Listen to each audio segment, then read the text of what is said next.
Job verse 11. Now when Job's three friends heard of all this evil that was come upon him, they came each one from his own place. Eliphaz the Temanite, and Bildad the Shuhite, and Zophar the Naamathite, for they had made an appointment together to come to condole with him and to comfort him. 12. And when they looked from afar off and saw him beyond recognition, they lifted up their voices and wept. And each one tore his robe, and they cast dust over their heads toward the heavens. 13. So they sat down with Job on the ground for 7 days and 7 nights. And none spoke a word to him, for they saw that his grief and pain were very great. So here I want to show how counseling ministry could be done. I want to touch the basics of counseling ministry.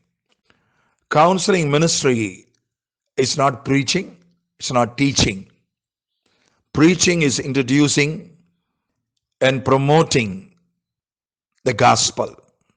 Teaching is explaining and making things understandable.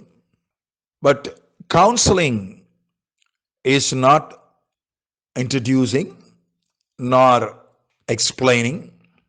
It is touching somebody personally, convincing somebody personally.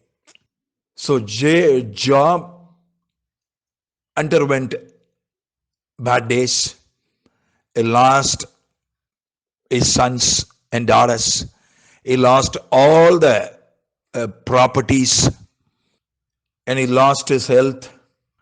So Job's friends, three friends, they gathered together and they traveled from other countries and they came and met Job. And they saw his grief and pain were very great. I read the scriptures from Amplified Bible, Classic Edition. And they wept. They took part in the emotions of Job. They understood the emotions of Job. So while counseling somebody, we need to understand their feelings. We need to understand their emotions.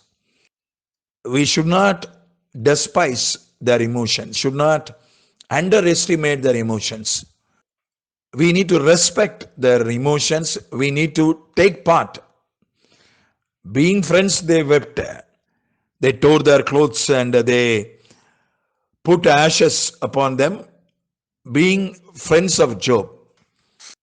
But when we give counseling to somebody who is not our friend, we need to understand and respect and take part in their emotions, in their feelings.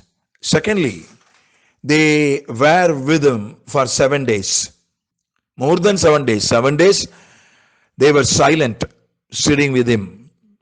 So counseling ministry is a time-taking ministry. It is not something, laying your hands and say be healed and just going to next person, moving to next ministry. Not like that.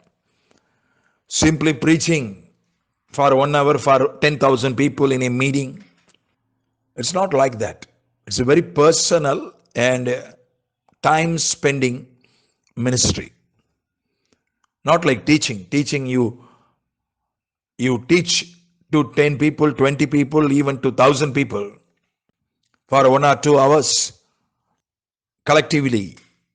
Or one-to-one also you can preach, you can teach for 1 hour, 2 hour. Preaching, few minutes is sufficient. But counseling is not like that.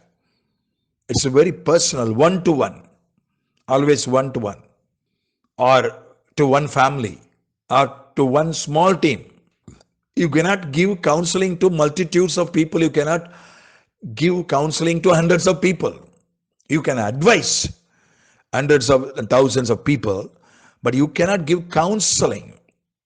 You cannot do counseling ministry to multitudes, to masses. It's a personal ministry to one individual or to one family or to one small team. The number is very limited. And the time also, mass preachers, they can preach in 1 hour, they can preach to 10,000, 1 lakh people. But while in case of counseling ministry, it is impossible. You have to spend time. Thirdly, none spoke a word to him. In preaching and teaching, the person who does ministry will speak and others will hear. They will not. In teaching, here and now and then some questions they can ask, they can interact, that's all. So, in preaching, only the preacher will preach, speak, others will hear. In teaching, teacher will speak most of the time, and in small time there will be a chance for students also. But in counseling ministry, the person who gives counseling, he should speak very, very less. He should make the other end to speak more.